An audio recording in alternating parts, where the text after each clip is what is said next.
সাতক্ষীরার কুশখালী সীমান্ত দিয়ে পুশ ইন করা নারী শিশুসহ 23 বাংলাদেশিকে তাদের পরিবারের কাছে হস্তান্তরের জন্য কুড়িগ্রাম পুলিশ লাইনে পাঠানো হয়েছে।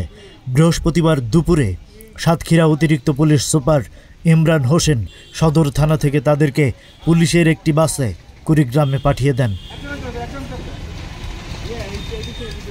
এইসব বাংলাদেশি নাগরিকরা হলেন কুড়িগ্রাম জেলার ফুলবাড়ী উপজেলার চন্দ্রখানা গ্রামের জাবেদ আলী, জাবেদ আলীর স্ত্রী শিউলি বেগম, জাবেদের পুত্র সুমন হোসেন, নূর আলী ও সজীব, সুমন মিয়ার স্ত্রী খুশি বেগম, নূর আলমের স্ত্রী শম্পা খাতুন, একই জেলার ভুরুঙ্গামারী উপজেলার আঙ্গারিয়া গ্রামের মোজাম্মেল হোসেনের পুত্র মোশাররফ হোসেন, মোশাররফ হোসেনের স্ত্রী লাইলি বেগম, মোশাররফের কন্যা মোর্শেদা খাতুন, মিম খাতুন, মোশাররফের পুত্র লুৎফর রহমান লাবিব, একই জেলার মুক্তারকুটি গ্রামের মৃত আবু বক্কর সিদ্দিকের ছেলে আব্দুল মান্নাফ, আব্দুল মান্নাফের স্ত্রী কন্যা সুমাইয়া খাতুন, পুত্র আবদুল্লাহ, বড়ভিটা গ্রামের মমিন আলীর পুত্র মুজিবুর রহমান, মুজিবুর রহমানের স্ত্রী মোর্শেদা বেগম, চন্দ্রখানা গ্রামের তাজুল ইসলামের স্ত্রী শম্পা বেগম, তাজুল ইসলামের কন্যা শাফিরানা, দুলালী ও পুত্র শাকিল এবং ঝালকাঠি জেলার দারকি গ্রামের আব্দুল গফফারের পুত্র আব্দুল কায়ুম।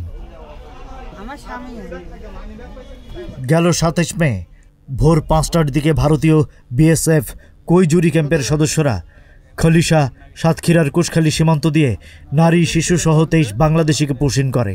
এদের মধ্যে 7 জন পুরুষ, 7 জন নারী, 9 জন শিশু ছিল। এই সময় কুশখালী সীমান্তে টহলরত বিজিবি সদস্যরা তাদেরকে আটক করে। পরে সকালে তাদেরকে সাতক্ষীরাস্থ বিজিবি 33 ব্যাটালিয়ন সদর দপ্তরে পাঠায়।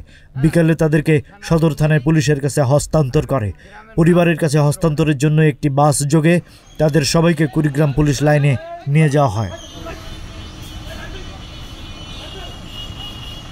সাতক্ষীরা অতিরিক্ত পুলিশ সুপার ইমরান হোসেন বলেন, ভারতীয় বিএসএফ কর্তৃক পুশ ইনকৃত 23 বাংলাদেশি নাগরিককে 27 মে বিকালে সদর থানায় পুলিশের কাছে হস্তান্তর করে বিজিবি।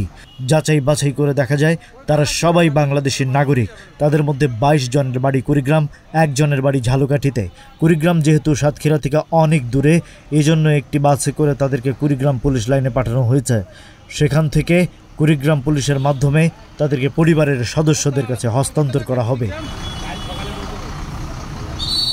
এই সময় সাতক্ষীরা অতিরিক্ত পুলিশ সুপার সদর সার্কেল শাহিনুর চৌধুরী, সদর থানার অফিসার ইনচার্জ শামিনুল হক ও সদর থানা পুলিশ পরিদর্শক শফিকুল ইসলাম উপস্থিত ছিলেন।